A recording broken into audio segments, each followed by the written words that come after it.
What is happening, guys? Mike here. Welcome back to the channel. Today we are looking at another international brand. This one here comes to us straight out of Vietnam, and I gotta say, I'm pretty excited. There's quite a few awesome people who watch the channel out of Vietnam, and I just want to extend a big shout out to all of you guys. I'm super stoked to have all of you here watching my videos. So we're gonna jump into these today. I think it's gonna be a lot of fun, but first, we gotta roll that new intro. Here we go.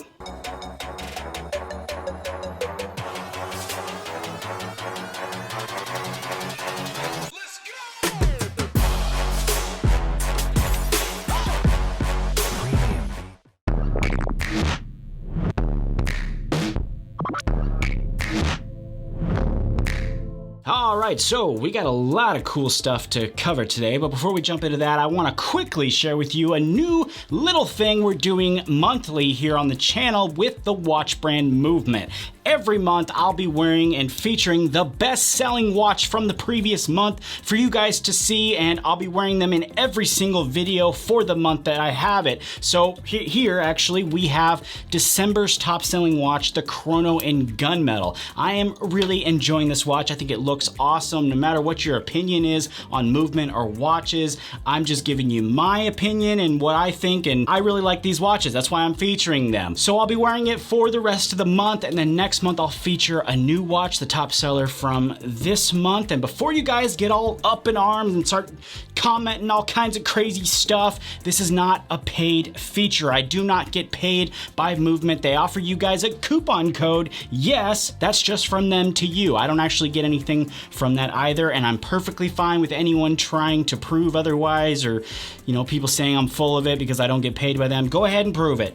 I'm perfectly fine with that, because you won't be able to find anything because they've never sent me $1. But enough about my accessories. Let's talk about these hair products here. We got two products to examine here. They both involve clays too, which, I love me some clays. I'm a big clay fan. The brand behind these two products is called Hairzone. They reached out to me a couple months ago, and you know how much I've enjoyed looking at brands from outside the United States. You guys have really enjoyed it as well, it seems. You guys are always asking me about brands from outside the United States, and I'm always glad to get a look at what you guys are doing that's different than what we're doing here in the States. So of course I agreed, and today we're taking a look at their Patcher matte paste and the original clay. Just by looking at these, I could tell they were going to be pretty cool, but that still left the question of attributes and performance, and specifically how they differed. Here we had two clay products listed as a clay and a matte paste, but how were they different? And our first step into figuring that out starts with the stats. The Hairzone original clay is defined by the brewer as a water-soluble cream clay that offers a firm to strong hold with a natural to matte finish. It's listed as both a pre-styler and a post-styler with easy restyling all day. Scent-wise, we got Coke, orange, and lemon, and the product comes in a 2-ounce metal tin for around $11 US. Looking inside the tin here, we got a typical clay product, not unlike clays we have examined here in the past. The things that mostly stood out to me here is the clay's smooth, creamy consistency that still has some slight thickness to it. I actually really enjoy products like this. It usually means they're going to have good hold when it's got that thickness mixed in with the smooth consistency. Next up here though, we got the Patcher matte paste. Again, according to the brewer, this is a water-soluble matte paste that offers a firm to strong hold with a matte finish and a lightweight presence in the hair. Scent-wise, we got a vanilla, melon, and perfume scent, and it comes in the same 2-ounce tin for $11 US. Looking inside this one here, we have obviously a different color than the original clay, but consistency-wise, it feels almost like the same. It's smooth, slightly creamy, a little bit thick, with a nice and easy breakdown. This right here obviously prompted me to want to look further. So with them looking and feeling somewhat similar, I decided the next step was to obviously look at the ingredients for each product. Now, I didn't really expect them to be the same. I mean, that would be nuts, but they do feel very similar, and looking at the ingredients side by side, we can see that they do share similar ingredients as well, but there are a few differences there. And really, since they both come from the same brewer, I didn't really give it much thought. I decided to just use them both before making any conclusions, because as usual, that's really the only thing that matters here. Also, I have to say, I've never really seen a brewer release the same product under 2 different labels and call them different things. That would be kind of stupid if you think about it. To be clear, I don't think that's what they're doing.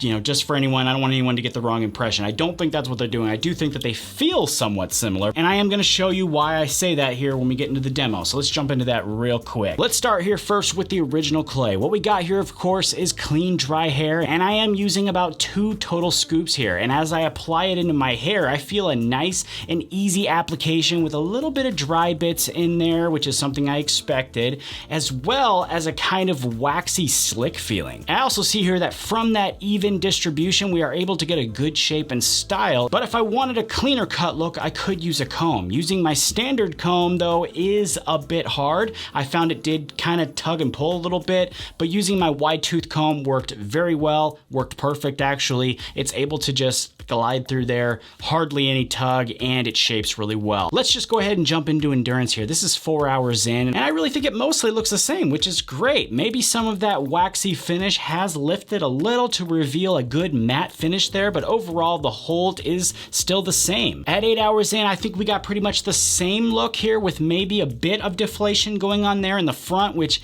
isn't much of a problem here because 1, it's 8 hours in, and 2, I can run my fingers through it real quick, and as you can see, it kind of resets, giving us a bit of that volume back while showing us the hold hasn't really gone anywhere. Let's switch over now to the Patcher Matte Paste. I've reset my hair here, different day entirely, freshly washed, blow-dried hair, and I'm also using 2 scoops on this demo as well. Right away, I do notice that this one feels a bit more pliable and a little more slick than the original clay. That is one of the major differences there for those of you taking notes. This one enters the hair and allows for more manipulation, which I personally enjoy. Hold-wise, it does feel pretty similar, but again, it's more pliable, so I think volume is a bit easier to achieve. It does have a bit of that dryness present as well, so using a wide tooth comb was a lot easier to run through there, but I can't help from thinking that the style in the end looks pretty much the same as the style with the original clay. Jumping right into endurance on this one as well, here's a look at the style 4 hours in, and I think it has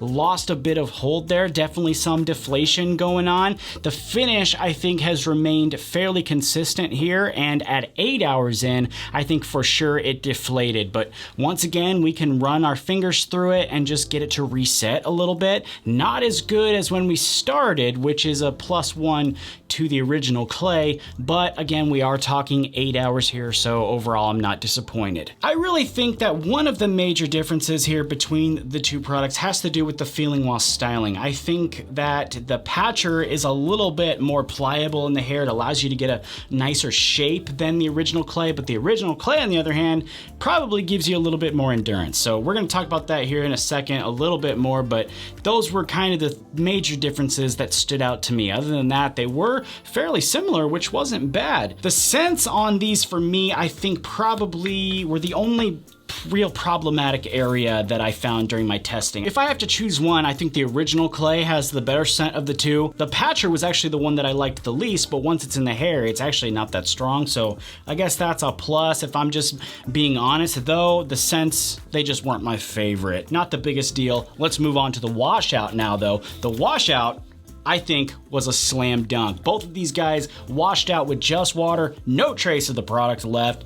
No dryness, no leftover oils, anything like that. You really can't beat a good water-only washout. In the end here, too, I do think I really enjoyed these products. I really enjoyed testing them and styling with them. I think they were very well made. I think it's obvious the brewer that made these has talent. I definitely think he's got talent. I kind of wish the 2 products were a bit more different, if I'm being honest. I do think they have some of the same attributes like we talked about a minute ago. I think the Patcher was probably the better styler for me, like I said, and the original had that better endurance, maybe even a little more texture. Overall, I would say though that I would recommend these to anyone who loves them some clays. Straight hair, thin hair, maybe even some slightly thicker haired folks, you're going to benefit from these guys right here. They both have that good hold, but if you need a ton of hold, I'm skeptical that you will get a super high amount unless you use a ton of product, of course. Then you guys with super thick hair can probably get away with this, but then again, you might be hindering some of the other benefits of the product if you use a ton of it, but I do think that the more products you add in, the higher that hold gets,